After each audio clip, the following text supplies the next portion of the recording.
Assalamualaikum warahmatullahi wabarakatuh. Yang kami hormati Bapak Ibu, Ayah Bunda, dan para orang tua calon peserta didik jenjang PAUD, TK, SD, dan SMP.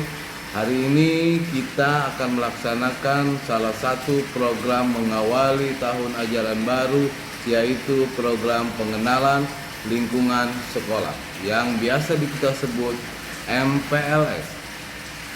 Di masa pandemi ini, semua kegiatan pendidikan masih kita laksanakan dalam bentuk virtual ataupun daring. Tapi dengan pelaksanaan MPLS, walaupun dilaksanakan secara virtual, mudah-mudahan ini dapat membantu anak-anak kita, putra-putri kita untuk bisa memahami, mengerti kondisi real tentang satuan pendidikan yang mereka masuki. Untuk itu kami dari Dinas Pendidikan Kabupaten Tangerang, saya Haji Saifullah mengucapkan selamat memasuki tahun ajaran baru tahun 2021-2022. Semoga di tahun ajaran baru 2021-2022 kita semua masih dan tetap dilindungi oleh Allah Subhanahu wa taala dalam menjalankan kehidupan ini di masa pandemi Covid-19. Bapak Ibu yang kami hormati, masih di masa pandemi Covid-19, Bapak Bupati Tangerang masih giat dan terus berusaha untuk melaksanakan vaksinasi siswa usia 12 dan 17 tahun. Kami berharap anak-anakku sekalian yang berusia 12 sampai 17 tahun pada saatnya nanti bisa mengikuti pelaksanaan vaksinasi Covid-19. Vaksinasi COVID ini dimaksudkan agar kita semua dapat menjaga dan melindungi anak-anak kita dari virus COVID-19.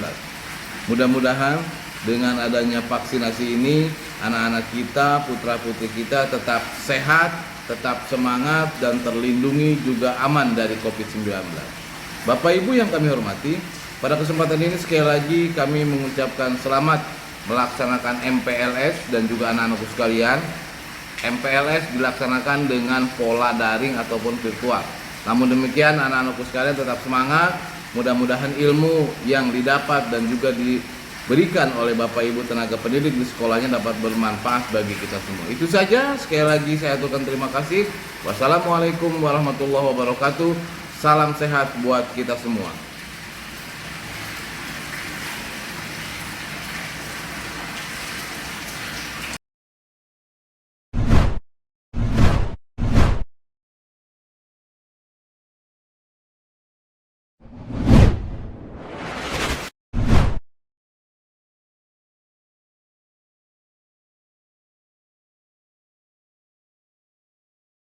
Bismillahirrahmanirrahim. Assalamualaikum warahmatullahi wabarakatuh. Alhamdulillahirabbil alamin wa bihi nasta'inu ala umuri dunya waddin. Wassalatu wassalamu alal anbiya'i wal mursalin wa ala alihi wa sahbihi ajmain, amma ba'du. Yang saya hormati Bapak Ibu Wakil Kepala Sekolah SMP Negeri 4 Pasar Kemis, para panitia MPLS yang saya cintai, anak-anakku sekalian, peserta didik kelas 7 tahun pelajaran 2021-2022 yang saya cintai dan saya banggakan. Pertama-tama saya mengucapkan banyak terima kasih pada panitia yang sudah menjalankan pelaksanaan PPDB ini dengan sebaik-baiknya. Kemudian selamat kepada kalian yang sudah diterima di SMP Negeri 4 Pasar Kemis ini sebagai peserta didik baru di SMP Negeri 4 Pasar Kemis di tahun pelajaran 2021-2022. Kemudian yang kedua, saya ingin anak-anakku sekalian mengenal tentang pelaksanaan MPLS, masa pengenalan lingkungan sekolah, yang nanti akan dilaksanakan mulai tanggal 26 27 dan 28 Juli 2021. Mudah-mudahan kita semua diberikan kesehatan, terbebas dari pandemik COVID-19.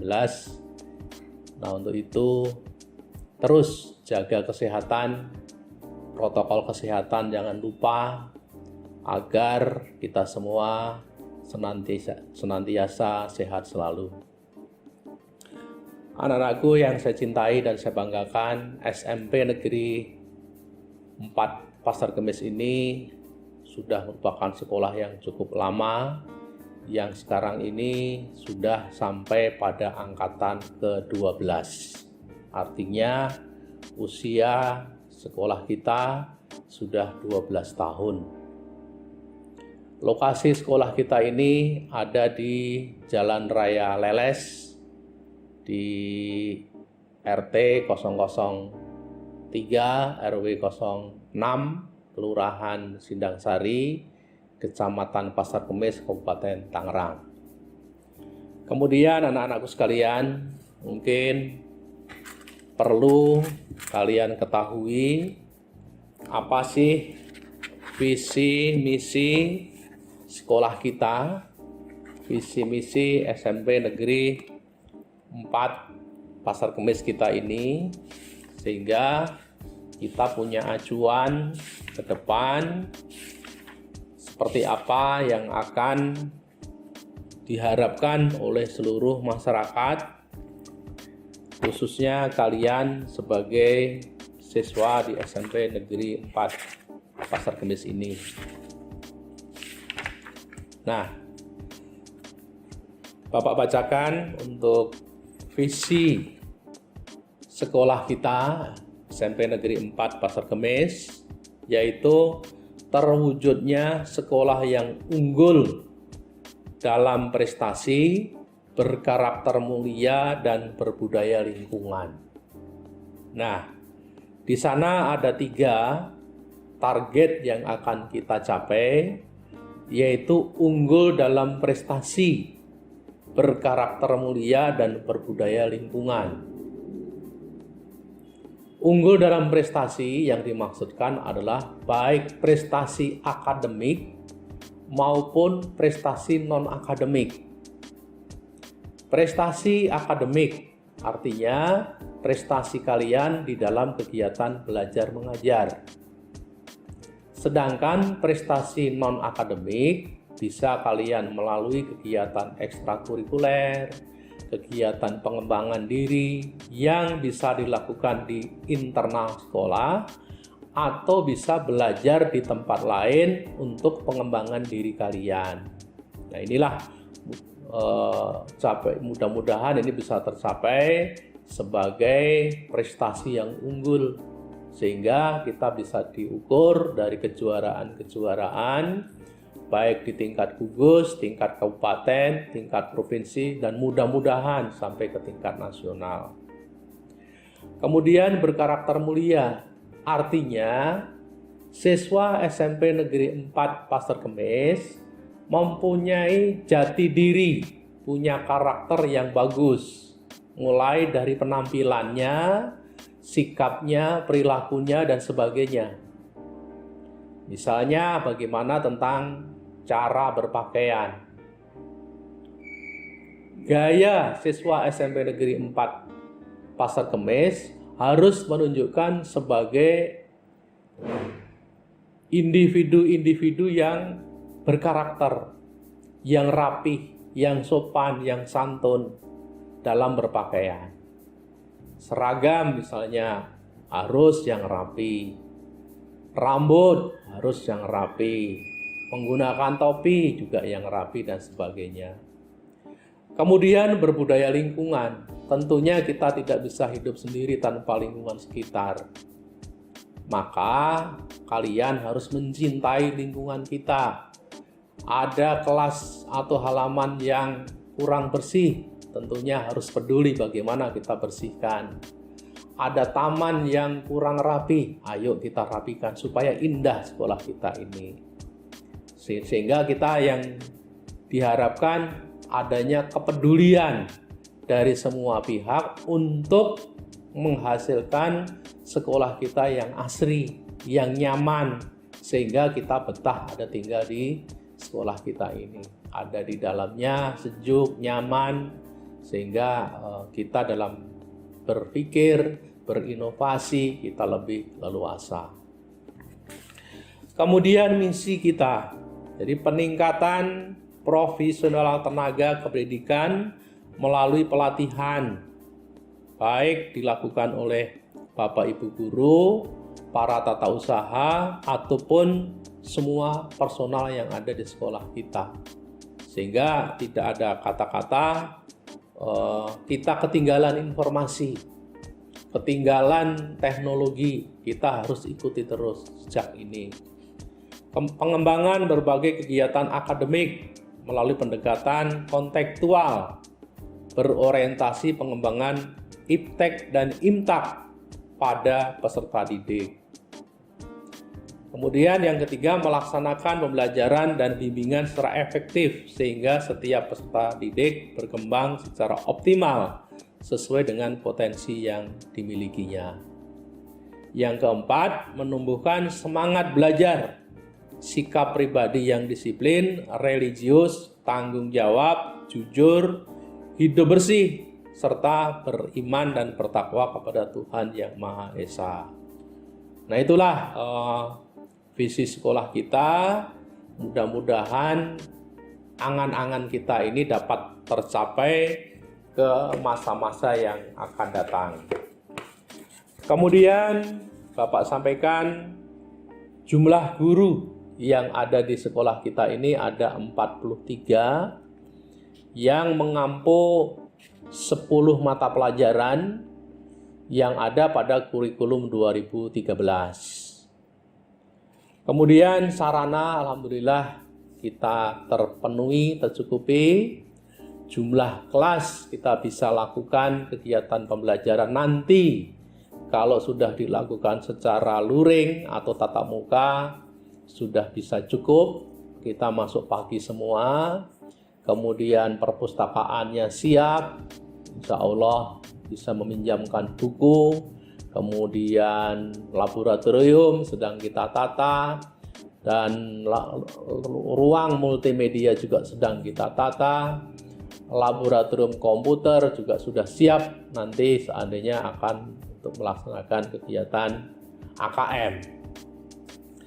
Kemudian kurikulum, anak-anakku sekalian, sehubungan dengan sekarang ini masih masa pandemi COVID-19, maka kegiatan pembelajaran masih dilakukan secara daring, menggunakan laptop atau menggunakan HP yang kalian miliki. Meskipun kita pelaksanaannya daring, setiap hari kita harus bisa bertatap muka secara jarak jauh, yaitu bisa menggunakan Google Meet ataupun menggunakan Zoom Meeting. Nah, dengan adanya kegiatan Zoom Meeting ataupun Google Meet ini, tetap kalian kesehariannya harus menggunakan seragam sekolah yang berlaku pada hari tersebut. Hari Senin kita menggunakan putih biru. Hari Selasa kita masih putih biru. Hari Rabu kita menggunakan seragam pramuka. Hari Kamis kita menggunakan seragam batik. Kemudian pada hari Jumat kita menggunakan seragam Muslim bagi yang beragama Islam. Nah, itu anak sekalian, nanti penjelasan lebih lanjut tentang kurikulum akan dijelaskan oleh Ibu Wakasek bidang kurikulum, nanti oleh Ibu Dr. Anda Katarina. Kemudian dari segi kesiswaan nanti akan dipandu oleh Wakasek bidang kesiswaan, yaitu Ibu Suharti SPD, yang akan menjelaskan berbagai macam bagaimana keadaan kesiswaan kita, ekskul apa yang bisa kalian ikuti nantinya, pengembangan diri dan sebagainya. Dan jam masuk sekolah kita adalah jam 7 sampai jam 14.30. Sehingga tolong nanti kalau sudah tatap muka sebenarnya persiapkan dengan sebaik-baiknya. Namun untuk kondisi sekarang, karena masih masa pandemi, yuk kita sama-sama berdoa mudah-mudahan segera berlalu, segera selesai ini COVID-19 ini, dan kita bisa langsung kegiatan secara tatap muka. Barangkali itu anak-anakku sekalian yang Bapak sampaikan. Billahi taufiq wal hidayah. Wassalamualaikum warahmatullahi wabarakatuh.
Bismillahirrahmanirrahim. Assalamualaikum warahmatullahi wabarakatuh. Selamat datang kepada seluruh siswa-siswi baru SMP Negeri 4 Semis tahun ajaran 2021-2022. Selamat atas semua yang sudah diterima di sekolah ini. Semoga kita semua bisa belajar dengan baik, dengan giat, walaupun dalam masa pandemi seperti sekarang ini. Sebelum memulai materi hari ini, Bapak ingin memperkenalkan diri. Nama Bapak adalah Didit Aditya Budia Hambali. Sudah mengajar di SMP Negeri 4 Pasar Kemis dari tahun 2008, berarti mungkin sudah sekitar 13 tahun ya. Bapak mengajar mata pelajaran bahasa Inggris untuk kelas 9 tahun ini. Jadi tahun ini kita belum ketemu di kelasnya, mudah-mudahan tahun depan atau tahun depannya lagi kita bisa ketemu untuk belajar bareng. Materi hari ini adalah tentang tata tertib sekolah. Seperti pada tempat-tempat umum lainnya, pasti memiliki tata tertib yang harus kita patuhi dan kita jalankan, terutama di sekolah ini untuk memastikan kegiatan belajar mengajar kita bisa berjalan dengan baik dan lancar tanpa kendala apapun.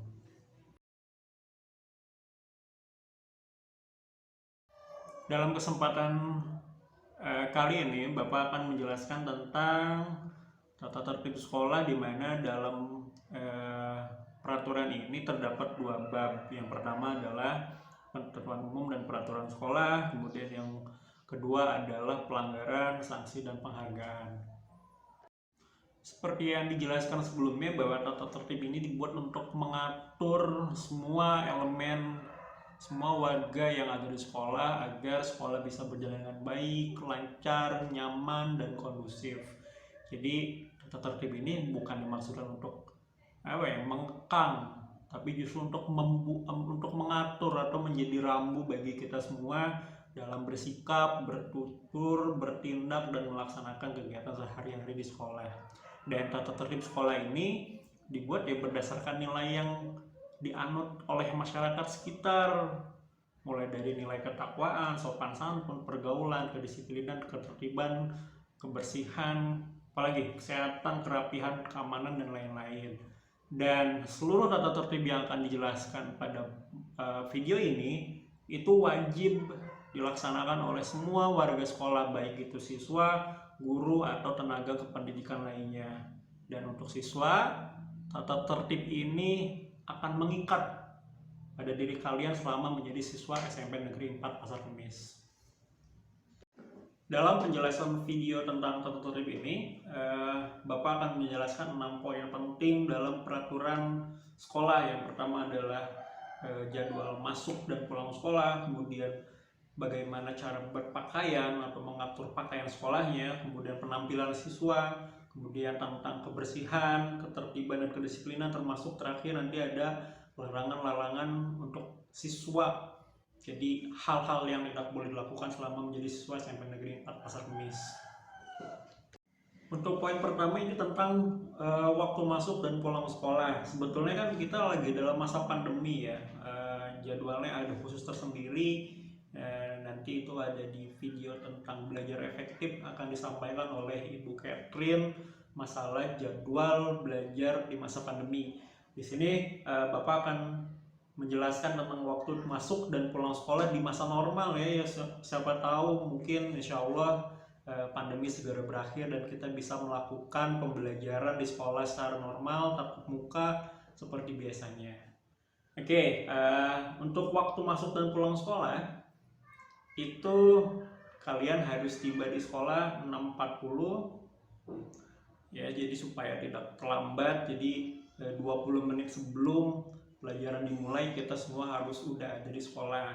Kemudian pada jam 6.50 bel masuk, kemudian baru pada jam 7 itu pembelajaran sudah langsung dimulai. Jadi sebelum jam 7 itu Bapak Ibu guru sudah masuk ke dalam kelas. Jadi jam 7 pas itu belajar sudah langsung dimulai tanpa ada jeda. Kemudian setelah pembelajaran dimulai pada pukul 9.40 itu waktunya istirahat. Kita bisa makan, kita bisa jajan, kita bisa sholat duha mungkin. Kemudian istirahat selama 20 menit. Setelah itu masuk kembali pukul 10.00. Kemudian melanjutkan pembelajaran kembali sampai pukul 12 siang itu istirahat kedua. Jadi di sini lebih di prefer untuk melakukan sholat zuhur. Boleh juga mungkin jajan atau minum seperlunya. Tapi yang paling penting itu adalah kegiatan sholat zuhur bagi yang muslim. Kemudian masuk kembali pukul 12.20 untuk melakukan kegiatan belajar sampai terakhir itu 13.40 selesai belajar, bel pulang sekolah. Dan semua siswa diharapkan langsung pulang ya, jangan kemana-mana, jangan mampir, takutnya orang tua nyariin nanti. Untuk poin selanjutnya adalah ketentuan umum pakaian sekolah. Di sini kita bagian umumnya dulu ya, nanti untuk jadwalnya, pemasangan badge segala macam itu akan ditampilkan pada poin berikutnya. Oke, untuk pakaian sekolah, poin pertama adalah kalian harus memakai pakaian yang sopan dan rapi sesuai dengan ketentuan yang berlaku. Jadi usahakan, pastikan pakaian kalian itu kalau di sekolah dimasukkan ke dalam celana, kemudian baju juga jangan sampai lecek ya, dirapih supaya ganteng dan cantik. Kemudian baju harus sesuai dengan jadwal. Jadi jangan sampai nanti hari Senin tapi pakai baju pramuka, ya. Nanti hari Jumat pakai baju biru putih gitu ya. Dan potongannya harus kerah berdasi untuk baju biru putih ya. Kemudian jangan lupa juga atribut kayak badge OSIS, badge kelas, dan lokasi sekolah itu dipasang, jangan sampai enggak. Kemudian kalaupun mau pakai topi, kalau topi itu untuk upacara wajib ya. Tapi di hari selain upacara, kalau mau pakai topi boleh, tapi harus topi sekolah. Jadi jangan sampai pakai topi yang bukan topi sekolah, apalagi dengan warna-warna yang lain. Kemudian untuk sepatu juga harus dominan hitam, ya. Kemudian untuk ketika jam olahraga itu kalian wajib memakai baju olahraga yang ditetapkan oleh sekolah. Jadi jangan pakai baju olahraga dengan jenis lain. Nah, ini adalah contoh pakaian dan pemasangan atribut sekolah sesuai dengan peraturan pemerintah. Ya, di sini semuanya sama ya, menggunakan baju biru dan putih. Oke, untuk perbedaan-perbedaannya mungkin kita mulai dari yang laki-laki dulu. Untuk laki-laki, bajunya lengan pendek ya, lengan pendek, kemudian celananya juga harus celana panjang menyentuh sampai ke sepatu. Sedangkan untuk siswi perempuan, untuk yang muslimah itu wajib menggunakan baju putihnya itu lengan panjang, roknya juga panjang sampai menyentuh sepatu, dan wajib menggunakan jilbab berwarna putih. Jadi kalau bisa jangan sampai ya menggunakan jilbab yang selain putih, misalnya warna hitam, pink, biru, atau bahkan yang pakai motif-motif gitu ya. Jadi pakai putih aja, pasti punya kok. Kemudian untuk yang non muslim itu menggunakan bajunya itu boleh lengan panjang ataupun lengan pendek. Kemudian roknya sama, itu harus menggunakan rok panjang menyentuh sampai sepatu. Oke, selanjutnya di sini juga ada aturan pemasangan atribut sekolah. Untuk lengan sebelah kanan itu harus menggunakan badge nama sekolah dan kabupaten. Nanti semua atribut ini akan dibagikan oleh pihak sekolah ya, kecuali badge OSIS mungkin, karena kalau beli itu biasanya sudah ada logo badge OSIS-nya. Kemudian di dada sebelah kiri itu harus menggunakan, di atas sakunya itu menggunakan bendera merah putih, kemudian bawahnya itu badge OSIS yang berwarna kuning ya. Kemudian pada dada sebelah kanan itu kalian juga wajib menggunakan badge nama peserta didik. Berikutnya adalah jadwal pakaian sekolah mulai dari Senin sampai ke hari Jumat. Beserta juga jadwal pakaian olahraga karena itu khusus ya, tidak setiap hari. Oke, yang pertama itu Senin sampai Selasa kalian wajib menggunakan baju biru putih. Jadi usahakan bajunya itu dijaga supaya tidak cepat kotor, atau mungkin kalau bisa punya dua lebih baik. Jadi setiap hari diganti bajunya. Kemudian pada hari Rabu itu kalian menggunakan baju pramuka, jadi baju warna coklat ya. Kemudian pada hari Kamis kita menggunakan baju batik. Baju batik tahun ini tuh warnanya ungu. Celananya harus hitam ya, nggak boleh putih, nggak boleh biru, jadi harus hitam. Kemudian pada hari Jumat semuanya menggunakan pakaian muslimah atau muslim.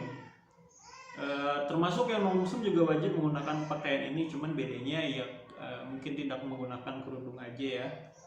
Kemudian untuk menjas orkes itu menyesuaikan dengan jadwal mata pelajarannya di hari apa.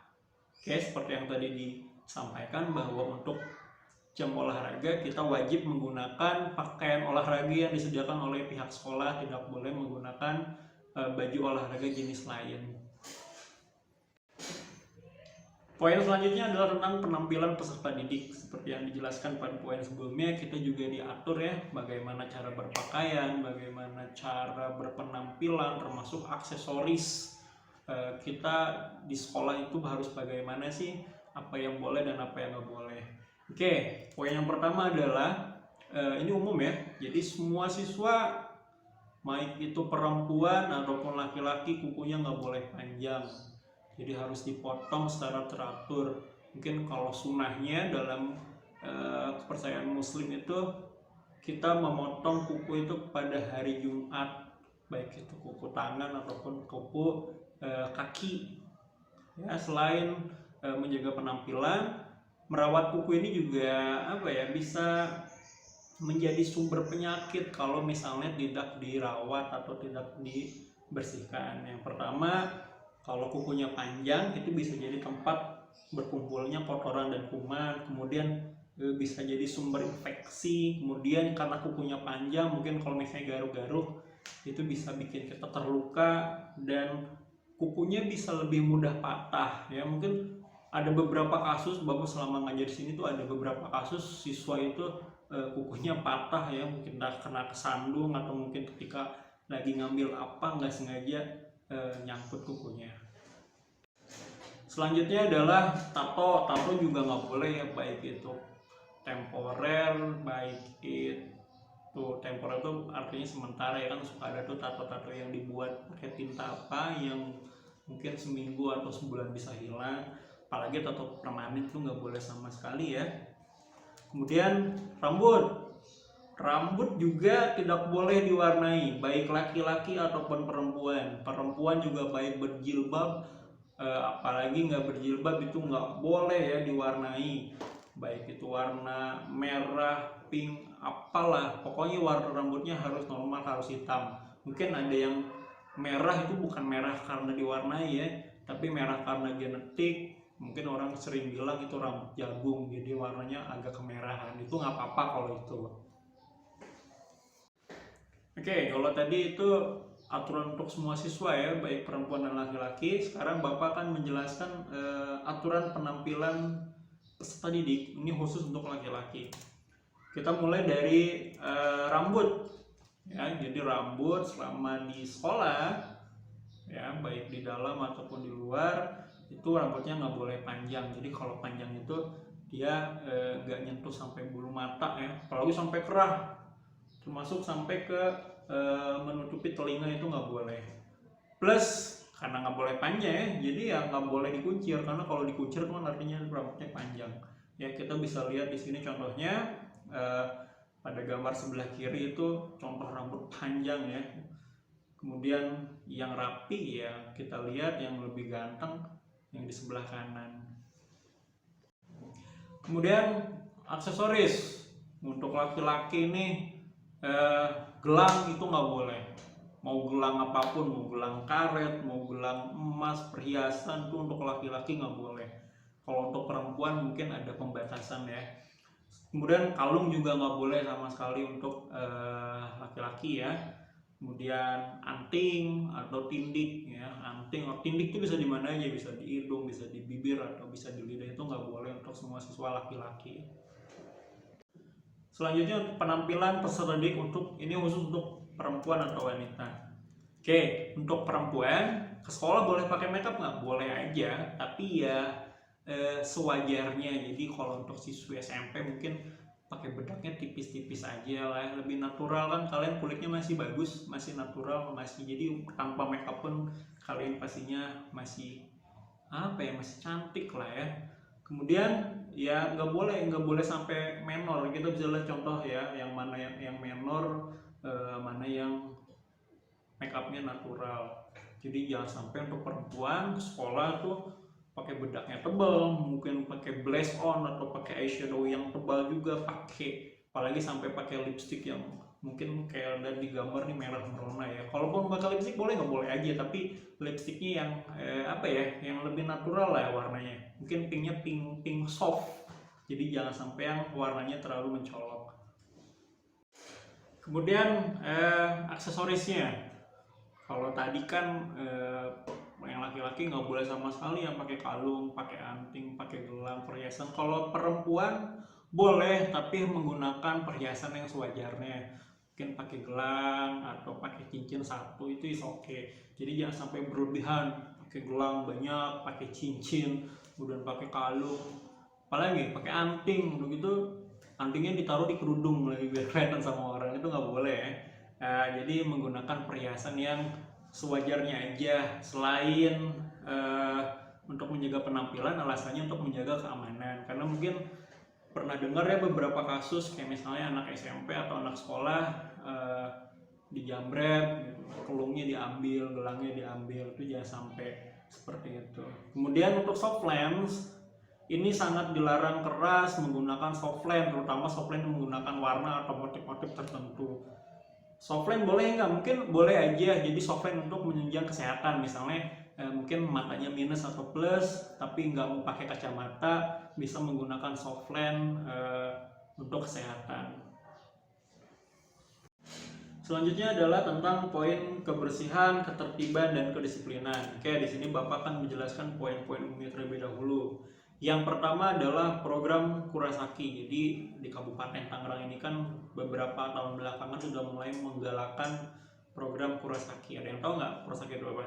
Nah, jadi Kurasaki itu adalah kurangi sampah sekolah kita. Jadi dalam program ini siswa diharapkan untuk menjaga kebersihan, terutama sampah. Jadi nggak boleh bawa sampah dari luar kemudian dibuang di sekolah kita, atau membuang sampah sembarangan di area sekolah. Jadi pada kegiatan Kurasaki itu di kantin itu penjualnya itu nggak boleh menyediakan tempat makan, baik itu plastik atau styrofoam. Jadi setiap siswa itu diwajibkan untuk membawa tempat makan dan minum dari rumah sendiri. Jadi mungkin kalian kalau mau beli es, itu gelasnya itu harus bawa dari rumah sendiri. Oke, karena karena kantin itu nggak menyediakan sedotan ataupun plastik. Kemudian selanjutnya, setiap siswa menjaga suasana ketenangan belajar, baik di kelas, perpustakaan, laboratorium maupun di lingkungan sekolah. Jadi kalau di kelas kita nggak boleh gaduh-gaduh, nggak boleh teriak-teriak. Di sekolah juga sama ya, harus menjaga ketertiban dan kenyamanan agar semua pihak dapat belajar dengan kondusif. Kemudian dalam bentuk disiplinan itu setiap siswa harus menyelesaikan tugas yang diberikan sekolah sesuai dengan ketentuan yang ditetapkan. Jadi kalau guru ngasih tugas, sekolah ngasih tugas, itu harus dikumpulkan tepat waktu dan sesuai dengan perintah. Kemudian untuk upacara, setiap siswa wajib mengikuti upacara bendera dengan pakaian seragam yang telah ditentukan. Oke, masih ingat kan tadi pakaiannya harus seperti apa kalau upacara hari Senin ya. Jadi kalau upacara hari Senin itu semuanya wajib menggunakan baju biru putih, wajib menggunakan dasi, wajib menggunakan topi sekolah. Jangan lupa juga sepatunya harus berwarna dominan hitam. Kemudian siswa juga wajib menjaga kehikmatan acara-acara peringatan hari besar nasional sesuai dengan ketentuan. Jadi kan kita tuh kalau misalnya ada hari besar, misalnya hari pahlawan atau hari guru atau hari Agustusan, itu pasti menggunakan upacara juga. Ketentuan pakainya sama seperti upacara bendera pada umumnya. Nah, untuk menjaga kebersihan kelas, kalian juga nanti bersama wali kelas itu wajib membentuk tim piket kelas. Jadi kan ada dari Senin sampai Jumat ya, berarti kita buat 5 kelompok dan satu kelompoknya itu 6-8 orang per kelompoknya. Nah, tugas piket apa? Di sini sudah ditampilkan bahwa yang paling umum ya mempersiapkan semua kebutuhan kelas, mulai dari penghapus, papan tulis, penggaris, spidol, dan lain-lain. Kemudian kalian juga harus memberikan keindahan kelas masing-masing. Jadi setiap siswa itu atau setiap kelas itu diperbolehkan untuk menghias kelasnya masing-masing. Misalnya, temboknya mau dicat dengan warna yang apa, itu boleh sesuai dengan kesepakatan dengan wali kelas. Kemudian misalnya mau ngasih bunga-bunga, mau ngasih hiasan dinding, itu juga nggak apa-apa. Kemudian sebelum pelajaran dimulai, kalian harus membersihkan lantai, dinding, serta merapikan kursi dan meja supaya belajarnya nyaman. Kemudian kalian juga wajib melengkapi kelas dengan struktur organisasi kelas, jadwal piket, papan absensi, dan lain-lain. Kemudian yang paling penting juga kalian harus berani melaporkan kalau misalnya ada teman-teman yang mungkin coret-coret di kelas, bikin ramai atau mungkin merusak benda-benda yang di kelas, itu lapor kepada guru piket atau kepada wali kelas atau kepada guru siapapun yang kalian temui di sekolah. Poin selanjutnya adalah larangan-larangan siswa, ya. Jadi di sini ada beberapa kegiatan, beberapa perilaku yang nggak boleh kalian lakukan, karena kalau kalian lakukan nanti akan ada sanksi yang menanti. Oke, poin-poinnya apa aja? Di sini ada banyak ya, kita bisa baca. Yang paling umum misalnya, yang paling sering kita lakukan tuh kadang keluar kelas tanpa izin. Jadi kalau misalnya ada guru atau nggak ada guru, apalagi ada guru ya, itu kalian kalau misalnya mau keluar kelas, baik itu ke toilet atau ke manapun, kalian harus izin dulu sama guru di situ, atau kalau nggak ada guru sama ketua kelas. Kemudian makan di kelas ketika jam pelajaran berlangsung itu nggak boleh, ya, karena gimana ya, lagi belajar sambil makan tuh nanti belajarnya bisa jadi nggak fokus. Kemudian berpakaian seragam tidak sesuai dengan ketentuan sekolah. Misalnya nih ya, kita kan harusnya pakai baju birunya itu kancing misalnya, terus kadang suka ada tuh yang modif-modif jadi pakai sleting, itu nggak boleh tuh, ya. Atau kemudian pakai topinya itu bukan topi sekolah, topi biasa, ya. Kemudian nggak boleh juga coret-coret tembok, pintu, jendela, meja dan kursi. Kemudian nggak boleh bersikap, berbicara atau berbuat tidak sopan sesama siswa. Jadi kita tuh kalau sama teman ya harus saling menghargai dalam cara bersikap dan berkata-kata. Kemudian bolos, meninggalkan sekolah tanpa izin, kemudian membawa buku, majalah, VCD dan gambar porno itu nggak boleh ya. Kemudian bawa handphone tuh nggak boleh. Boleh nggak bawa handphone? Sebetulnya boleh, mungkin dalam beberapa pelajaran tertentu ada beberapa guru yang membolehkan untuk membawa handphone, tapi itu hanya digunakan pada pelajaran tersebut. Jadi di luar jam pelajaran tersebut itu tidak boleh digunakan. Nanti handphonenya itu biasanya akan disimpan di ketua kelas atau di wali kelasnya selama jam sekolah berlangsung. Nanti baru bisa diambil lagi ketika pulang sekolah. Kemudian rokok nggak boleh, berkelahi, mengancam, bullying itu nggak boleh. Merusak sarana prasarana sekolah, ini juga yang kadang sering dilakukan kebanyakan siswa ya, baik itu merusak, yang paling sering itu meja atau kursi. Jadi kalian tuh kalau misalnya sekolah belajar, kalau duduk di kursi itu ya duduk aja biasa. Jadi kadang kan ada yang di ayun-ayun ke belakang tuh, nanti itu bisa bikin rusak juga tuh. Membawa senjata tajam itu nggak boleh, kecuali dalam pelajaran tertentu yang mungkin lagi ada proyek tertentu, misalnya prakarya, suruh bikin apa, membutuhkan gunting, cutter atau sejenisnya, itu nggak apa-apa. Kemudian berjudi, bermain kartu, kemudian narkoba, minuman keras itu nggak boleh, ya. Kemudian melakukan tindakan verbal dan non-verbal yang mengarah pada pelecehan seksual. Jadi sesama siswa diharap kita harus selalu saling menghargai dalam berkata dan bersikap. Kita udah sampai poin terakhir nih. Jadi poin terakhir ini adalah tentang sanksi dan penghargaan. Jadi ya seperti pada tata tertib pada umumnya, kalau kalian melanggar, kalian akan menerima sanksi, dan sebaliknya kalau kalian mematuhi dengan baik, maka kalian akan mendapatkan penghargaan. Oke, untuk sanksi dan pelanggaran terdapat dua jenis sanksi, tergantung berat, sedang atau ringannya pelanggaran tersebut. Yang pertama adalah sanksi teguran. Jadi tegurannya itu berupa teguran lisan. Biasanya ini dilakukan kepada siswa yang melanggar larangan-larangan atau peraturan-peraturan yang ringan, misalnya bolos ya, keluar kelas tanpa izin, nanti kita akan diberikan teguran lisan oleh wali kelas ataupun pihak siswaan atau mungkin guru BK.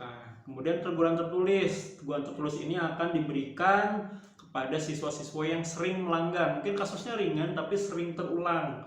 Misalnya sering keluar kelas tanpa izin, sudah diberikan teguran lisan, tapi masih diulangi sampai beberapa kali, maka akan dilakukan teguran tertulis, bisa juga dengan pemanggilan orang tua. Kemudian kalau untuk kasus-kasus berat, misalnya membawa narkoba, pelecehan seksual, nah itu akan langsung mendapatkan sanksi tegas, yaitu berupa dikeluarkan dari sekolah. Jadi kalian harus mencari sekolah lain untuk belajar.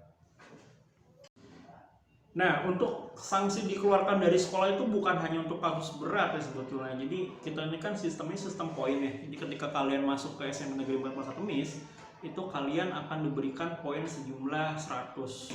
Nah, setiap pelanggaran yang kalian lakukan itu akan ada pengurangan poin sesuai dengan jenis pelanggarannya, apakah itu sedang, ringan, berat ya. Nah, di sini Bapak akan menampilkan beberapa poin jenis pelanggaran beserta pengurangan poinnya berapa. Oke, mulai dari yang paling ringan, masuk terlambat, masukkan jam 7, kalian datang jam 7 lebih dari 10 menit ya, misalnya jam 7.11 atau seterusnya, itu akan dikurangi sejumlah 3 poin. Kemudian alfa ya, tidak masuk tanpa keterangan, itu akan dikenakan pengurangan 3 poin. Kemudian untuk pelanggaran sedang, mungkin ini buku siswa hilang, nanti kan kalian dibagi buku paket ya, ada 13 buku untuk 10 mata pelajaran. Kalau bukunya hilang 1 misalnya, itu akan dikenakan minus 20. Kemudian ada merayakan ulang tahun, itu juga sama, minus 20. Ini merayakan ulang tahun secara berlebihan ya. Kalau misalnya kalian ngerayain ulang tahunnya cuma ngasih kue, udah ngasih selamat, is oke. Tapi kalau sampai ngelempar temennya pakai air apa, pakai tepung, pakai telur, atau apalagi sampai merusak fasilitas di sekolah, itu akan dikurangi poin sejumlah 20. Kemudian termasuk mencuri, memeras, dan memalak. Nah, untuk pelanggaran berat ini langsung minus 100, artinya itu tadi ya, langsung dikeluarin dari sekolah. Itu kalau kalian melakukan tawuran dan menganiaya orang lain sampai berakibat fatal ya, itu jangan sampai dilakukan karena ini adalah pelanggaran berat dan sanksinya tegas, itu dikeluarkan dari sekolah. Oke, selain pengurangan poin karena pelanggaran peraturan, di sini juga berlaku penambahan poin atau penghargaan. Jadi buat kalian ketika dapat 100 poin kan di awal itu bisa nambah poinnya, atau ketika kalian sudah berkurang poinnya juga bisa ditambah dari beberapa poin-poin berikut. Oke, yang pertama ini untuk penambahan poin ya.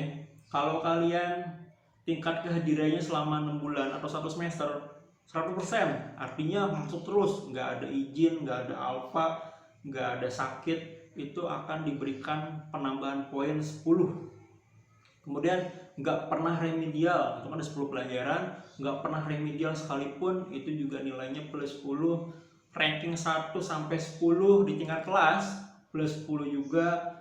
Mendapatkan juara 1 sampai juara 6 ya, 1 sampai juara 6 itu untuk perlombaan akademik, misalnya olimpiade sains, olimpiade matematik misalnya, itu akan mendapatkan penambahan 10 poin. Kemudian mewakili sekolah mengikuti perlombaan akademik dan atau non akademik juga itu akan mendapatkan plus 10 poin. Jadi kalau non akademik itu kayak misalnya ikut pencaksilat, ikut perlombaan apalagi ya, berenang misalnya, mewakili sekolah, itu akan mendapatkan 10 poin plus. Kemudian yang terakhir adalah menjadi pengurus OSIS selama 1 tahun, itu akan mendapatkan penambahan poin sebesar 10. Baik anak-anak, hari ini materi sudah selesai ya tentang peraturan dan tata tertib sekolah. Semoga semuanya bisa dipahami dan dimengerti dengan baik. Oke, nanti juga akan ada ini ya, kuis pertanyaan yang akan disampaikan oleh wali kelas melalui grup WhatsApp terkait dengan materi yang Bapak sampaikan barusan. Doa Bapak di masa pandemi ini semoga semuanya bisa hidup dengan sehat dan baik, dan semoga juga sekolah bisa segera tatap muka, jadi kita bisa ketemu, bisa melakukan interaksi pembelajaran yang menyenangkan. Baik, sekian dari Bapak, sampai jumpa nanti. Terima kasih. Assalamualaikum warahmatullahi wabarakatuh.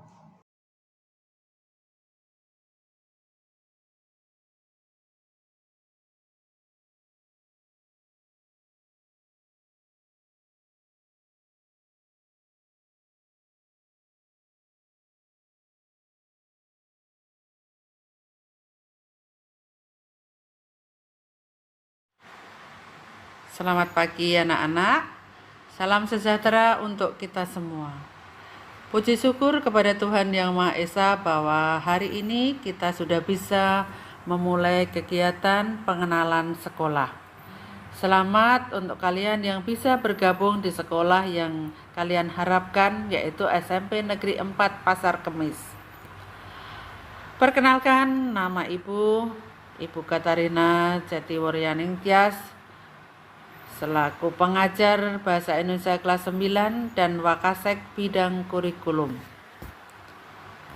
Anak-anakku, kalian tahu bahwa kondisi sekarang ini bisa mengubah kebiasaan dan perilaku kita. Dengan kondisi yang sedang dilanda pandemi COVID-19, membuat kita belajar tidak seperti biasanya, yaitu tidak bisa tatap muka secara langsung, tidak bisa bertemu teman, berkenalan dengan teman baru. Tetapi kondisi seperti ini Ibu harapkan tidak menyusutkan kalian untuk tetap mempunyai semangat belajar. Anak-anakku, Ibu akan memberikan materi tentang pembelajaran kurikulum 13 dan cara belajar efektif. Pembelajaran K13 ini sebetulnya sudah kalian lakukan ketika kalian belajar di SD. Pembelajaran K13 adalah pembelajaran yang terjadi proses interaksi antar peserta didik, antara pendidik dan para peserta didik, dan sumber belajar lainnya. Ini artinya bahwa ketika kalian belajar, terjadi proses interaksi kalian dengan teman kalian, kalian dengan bapak ibu guru, kalian dengan sumber belajar yang lain, artinya orang-orang di sekitar kalian. Nah, hal ini dilakukan agar peserta didik membangun sikap, pengetahuan, dan keterampilan. Artinya, ketika kalian belajar, nanti akan membangun sikap positif, mendapat pengetahuan, dan mendapatkan keterampilan. Maka, di rapot akan muncul nilai sikap, nilai pengetahuan, dan nilai keterampilan. Nah, dari mana didapatkan? Ya, dari interaksi kalian dengan sesama peserta didik, dari bapak ibu guru dan kalian sebagai peserta didik, dan dari sumber belajar yang lain. Berikutnya, di dalam pembelajaran yang menggunakan kurikulum 13, peserta didik diajak berpikir kritis dan dengan keterampilan dalam memecahkan masalah dan memperoleh pengetahuan. Berdasarkan hal tersebut, peran aktif peserta didik sangat dibutuhkan. Nah, berarti meskipun kondisi sekarang ini seperti membuat kita tidak bisa tatap muka di sekolah, tetapi kalian harus aktif ketika pembelajaran. Ya. Maka Ibu harapkan kalian tetap semangat dalam mengikuti pembelajaran. Meskipun pembelajarannya secara jarak jauh, ya, atau secara daring. Meskipun ada wacana nanti akan atau ada rencana nanti akan pembelajaran secara tatap muka terbatas. Kalau kondisi memungkinkan, semua sedang dipersiapkan.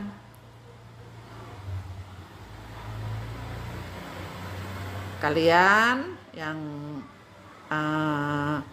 sudah didaftar untuk ikut vaksin, nah itu salah satu persiapan. Bapak Ibu guru juga sudah vaksin, itu persiapan supaya bisa pembelajaran tatap muka terbatas. Tetapi ketika kita belajar tatap muka terbatas, protokol kesehatan harus diperhatikan. Apa saja protokol kesehatan? Jelas harus memakai masker, cuci tangan, menjaga jarak, ya, mengkonsumsi makanan sehat. Itu yang harus kalian lakukan. Nah, anak-anakku, untuk jadwal jarak jauh atau pembelajaran secara daring dalam seminggu itu kita belajar hanya 5 hari. Mulai Senin, Selasa, Rabu, Kamis, Jumat, dengan jadwal atau mata pelajarannya. Jam pertama itu jam 8 sampai jam 10 itu matematika. Itu jam keduanya 10.30 sampai 12.30 itu agama. Berikutnya hari Selasa, jam pertama pukul 8 sampai 10 itu bahasa Indonesia, jam keduanya 10.30 sampai 12.30 itu SPK. Atau hari Rabu, jam pertama pukul 8 sampai pukul 10 itu IPA terpadu, jam keduanya 10.30 sampai 12.30 PKN. Hari Kamis, jam pertama jam 8 sampai jam 10 IPS terpadu, jam keduanya 10.30 sampai 12.30 itu Penjas. Hari Jumat, jam pertama pukul 7 sampai 9 itu bahasa Inggris, jam keduanya 9.30 sampai 11.30 itu prakarya. Kenapa hari Jumat itu masuknya pukul 7? Karena ada Jumatan itu, jadi 11.30 sudah harus selesai belajar. Nah, itu belajar secara jarak jauh, jadwalnya seperti itu. Nah, apa yang perlu dipersiapkan? Tentu fasilitas harus ada, yaitu HP, komputer. Nah, bagaimana kalau tidak ada? Tidak ada HP, tidak ada komputer. Nah, nanti wali kelas akan mengarahkan, itu untuk bisa belajar secara langsung di sekolah. Buat anak-anak yang memang ada keterbatasan HP atau komputer, nanti akan dihubungi wali kelas. Jadi jangan kecil hati buat yang tidak punya HP atau komputer, semua tetap akan dilayani dalam belajar. Nah, jelas ya bahwa kita belajar selama 5 hari dan setiap hari hanya 2 mata pelajaran. Dengan 2 mata pelajaran itu dilaksanakan semua secara daring. Meskipun belajar di rumah dan jarak jauh, Bapak Ibu guru tidak bisa melihat langsung, tetapi kalian harus belajar secara aktif. Tidak ada menjadi alasan untuk bermalas-malasan. Dan ketika belajar, nanti akan diinfokan juga bahwa semua menggunakan seragam sekolah sesuai jadwal. Ya, misalnya hari Senin seragamnya putih biru, berarti ketika belajar pukul 8 sampai 12.30 itu kalian memakai baju seragam hari Senin dan seterusnya. Nah, ketika belajar jarak jauh nanti akan ada dua cara. Ada yang menggunakan Google Meet. Google Meet itu berarti bisa tatap muka dengan Bapak Ibu guru, tetapi tidak ketemu di dalam ruangan kelas. Kalian berada di rumah, Bapak Ibu guru di sekolah atau di mana saja, yang penting bisa komunikasi secara Google Meet atau Zoom secara langsung. Tapi ada yang menggunakan daring biasa, jadi artinya ya hanya kalian menerima penjelasan dari PowerPoint atau dari YouTube dan sebagainya. Yang jelas yang harus kalian perhatikan, kalian harus berperan aktif.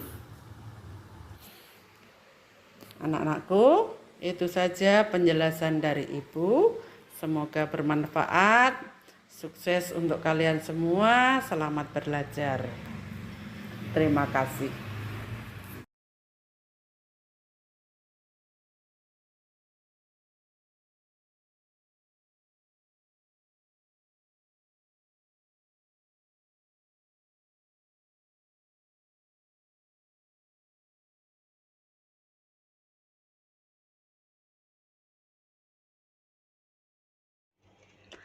Bismillahirrohmanirrohim. Assalamualaikum warahmatullahi wabarakatuh. Salam sejahtera untuk kita semua. Apa kabar anak-anak hebat? Semoga semuanya selalu dalam keadaan sehat. Selamat datang Ibu ucapkan kepada seluruh peserta didik baru tahun pelajaran 2021-2022 di SMP Negeri 4 Pasar Kemis, Kabupaten Tangerang. Anak-anakku sekalian, ada pepatah mengatakan, tak kenal maka tak sayang. Oleh karena itu, perkenalkan nama Ibu Riza Umami, biasa dipanggil Ibu Riza. Ibu guru pengajar bahasa Indonesia di kelas 9. Anak-anakku sekalian, di masa pandemi seperti sekarang ini, kita belajarnya belum bisa di sekolah ya. Untuk sementara waktu, kita masih melakukan pembelajaran daring atau online. Jadi kalian masih belajar di rumah. Hal ini dilakukan untuk menjaga kesehatan kita semua dan tentunya untuk mencegah penyebaran COVID-19.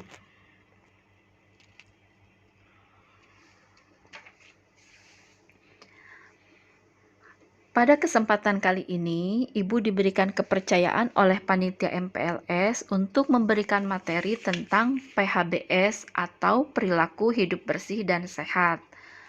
Apa sih PHBS itu?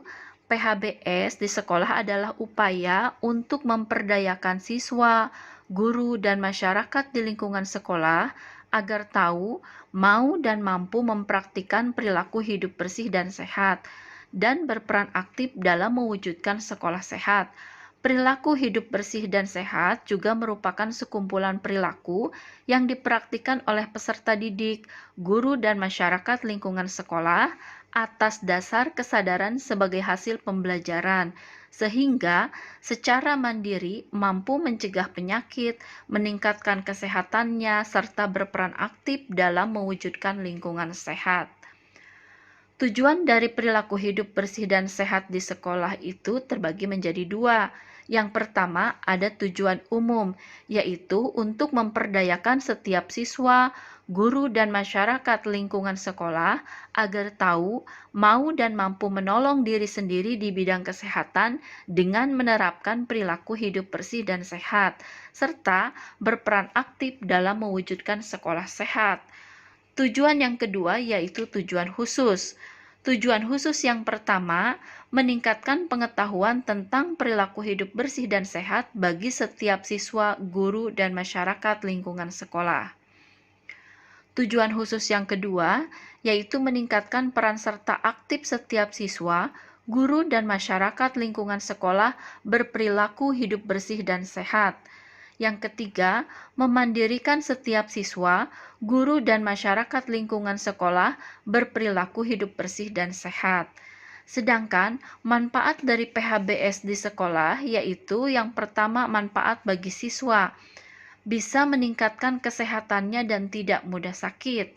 Yang kedua, bisa meningkatkan semangat belajar siswa. Ketiga, meningkatkan produktivitas belajar. Keempat, menurunkan angka absensi karena sakit. Manfaat berperilaku hidup bersih bagi warga sekolah. Yang pertama, meningkatkan semangat belajar siswa, itu bisa berdampak positif terhadap pencapaian target tujuan. Kedua, menurunnya biaya kesehatan yang harus dikeluarkan oleh orang tua. Ketiga, meningkatnya citra sekolah yang positif. Manfaat berperilaku hidup bersih bagi sekolah. Yang pertama, adanya bimbingan teknis pelaksanaan pembinaan perilaku hidup bersih dan sehat di sekolah. Kedua, adanya dukungan buku pedoman perilaku hidup bersih dan sehat di sekolah. Sedangkan manfaat berperilaku hidup bersih dan sehat bagi masyarakat yang ada di lingkungan sekolah, yang pertama, mempunyai lingkungan sekolah yang sehat. Kedua, bisa dapat mencontoh perilaku hidup bersih dan sehat yang diterapkan oleh sekolah. Siapa aja sih sasaran perilaku hidup bersih dan sehat di sekolah? Yang pertama tentunya siswa atau peserta didik. Yang kedua, warga sekolah. Di dalamnya itu termasuk kepala sekolah, guru, karyawan sekolah, komite sekolah, dan orang tua siswa. Yang ketiga, masyarakat lingkungan sekolah. Itu ada penjaga, kantin, penjual yang ada di kantin, satpam, dan masyarakat yang ada di sekitar lingkungan sekolah.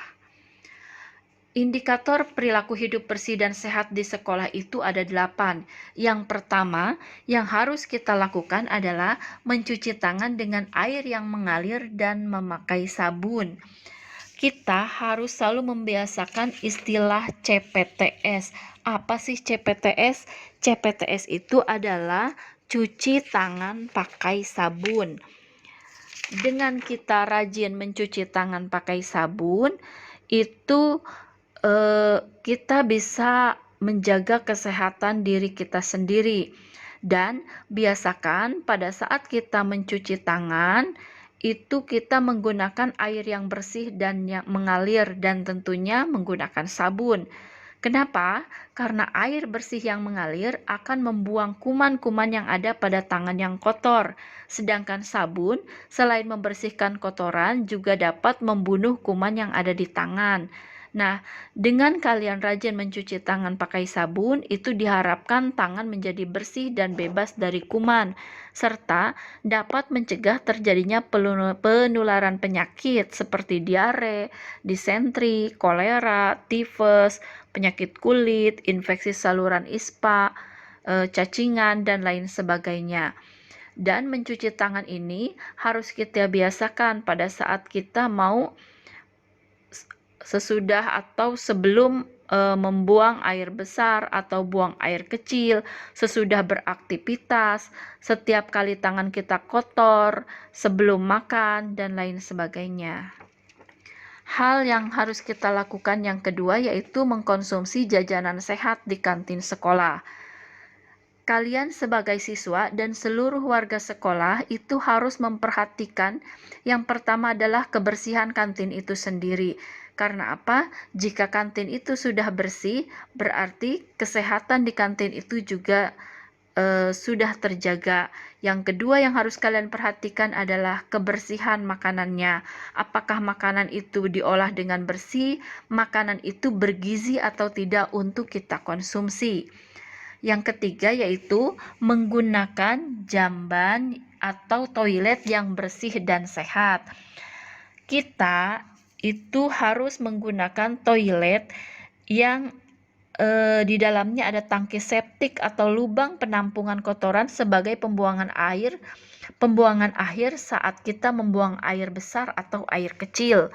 Menggunakan toilet yang bersih, setiap buang air kecil ataupun buang air besar itu bisa menjaga lingkungan di sekitar sekolah menjadi bersih, sehat, dan tidak berbau. Di samping itu, tidak mencemari sumber air yang ada di sekitar lingkungan sekolah, serta bisa menghindari datangnya lalat atau serangga yang dapat menularkan penyakit seperti diare, disentri, tifus, dan penyakit lainnya. Sekolah juga diharapkan bisa menyediakan toilet yang memenuhi syarat kesehatan dalam jumlah yang cukup untuk seluruh siswa, serta terpisah antara toilet laki-laki dan toilet perempuan. Hal yang harus kita lakukan yang keempat yaitu olahraga yang teratur. Dengan kita olahraga teratur, itu bisa menjaga kesehatan fisik dan mental kita. Dan di sekolah kita biasanya kita melakukan olahraga minimal 1 kali atau 2 kali dalam seminggu. Nah, dengan kita melakukan olahraga yang teratur, terukur, dan rutin, ini bisa diharapkan untuk bisa memelihara kesehatan fisik dan mental serta meningkatkan kebugaran tubuh sehingga tubuh tetap sehat dan tidak mudah jatuh sakit. Olahraga ini biasa kita lakukan itu di halaman sekolah didampingi oleh guru olahraga atau bisa di ruangan khusus untuk olahraga. Hal yang dilakukan yang kelima yaitu memberantas jentik nyamuk. Upaya untuk memberantas jentik di lingkungan sekolah yang dibuktikan dengan tidak ditemukan jentik nyamuk pada tempat-tempat penampungan air, bak mandi, vas bunga, atau wadah pembuangan air dispenser, pembuangan air di kulkas, dan barang-barang bekas atau tempat-tempat yang bisa menampung air yang ada di sekolah. Dengan memberantas jentik nyamuk di lingkungan sekolah, itu dilakukan dengan pemberantasan sarang nyamuk atau kita singkat PSN. PSN itu singkatan dari pemberantasan sarang nyamuk melalui kegiatan 3M. Yang apa itu 3M? Menguras, menutup, dan mengubur. Menguras dan menutup tempat-tempat penampungan air, mengubur barang-barang bekas, dan menghindari gigitan nyamuk. Dengan lingkungan bebas jentik, itu diharapkan dapat mencegah terkena penyakit akibat gigitan nyamuk, seperti penyakit demam berdarah, cikungunya, malaria, kaki gajah, dan lain sebagainya. Dan sekolah diharapkan melakukan kegiatan pemberantasan sarang nyamuk ini minimal 1 minggu atau 2 minggu sekali. Nah, hal yang dilakukan yang ke-6 dalam perilaku hidup bersih dan sehat yaitu dengan tidak merokok di sekolah.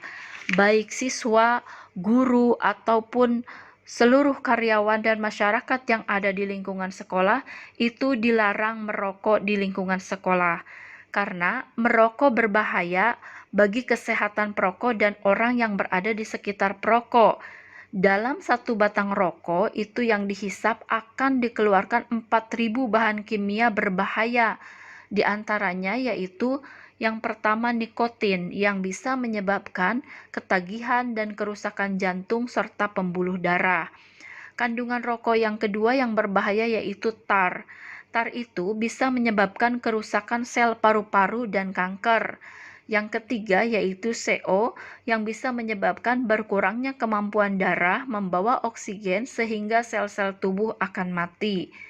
Nah, tidak merokok di sekolah juga bisa menghindari kita dari kemungkinan terkena penyakit-penyakit seperti kanker, paru-paru, jantung, dan yang lainnya. Untuk itu, sekolah diharapkan membuat peraturan dilarang merokok di lingkungan sekolah. Dan seluruh warga sekolah itu mengawasi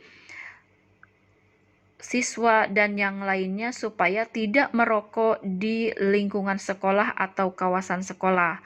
Apabila siswa ketahuan merokok, maka sekolah akan memberikan sanksi yang tegas. Untuk itu, selalu jaga kesehatan ya, dan jangan coba-coba menyentuh apalagi menghisap rokok. Yang ketujuh yang harus kita lakukan dalam perilaku hidup bersih dan sehat yaitu menimbang berat badan dan mengukur tinggi badan setiap 6 bulan sekali.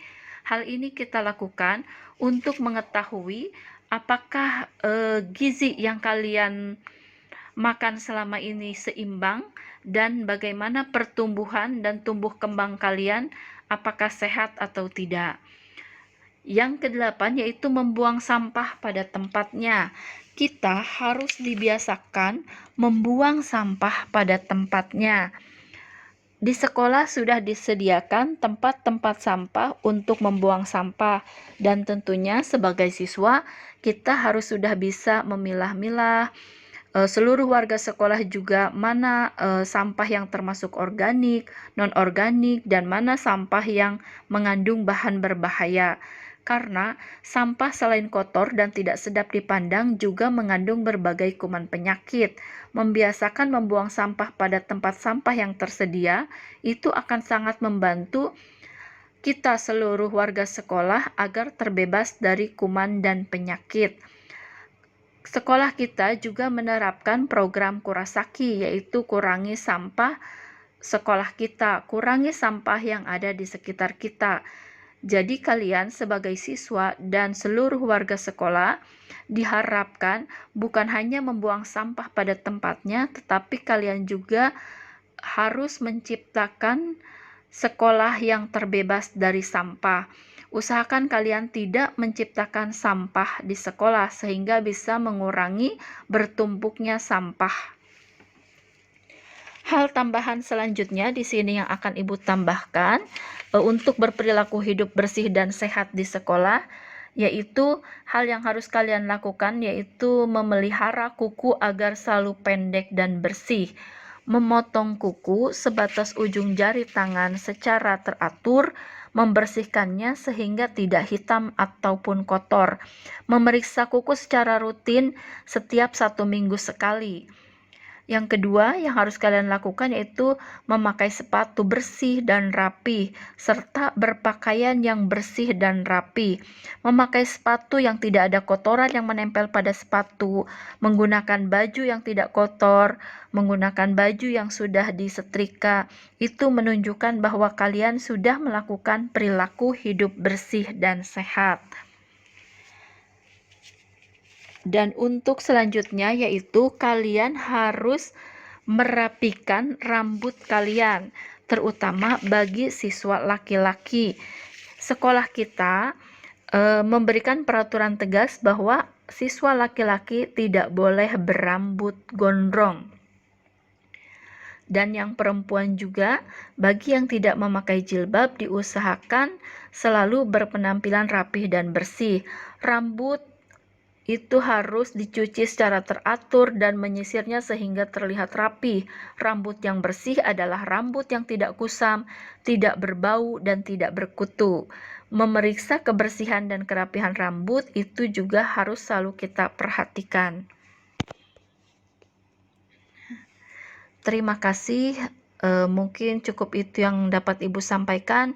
Mudah-mudahan kalian bisa menyimak dan mempraktekannya dengan baik. Dan setelah materi ini silahkan kalian lanjutkan dengan mengisi soal terkait materi perilaku hidup bersih dan sehat yang Ibu jelaskan tadi.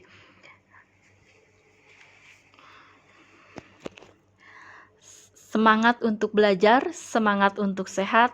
Mudah-mudahan kita selalu dalam keadaan sehat. Terima kasih. Assalamualaikum warahmatullahi wabarakatuh.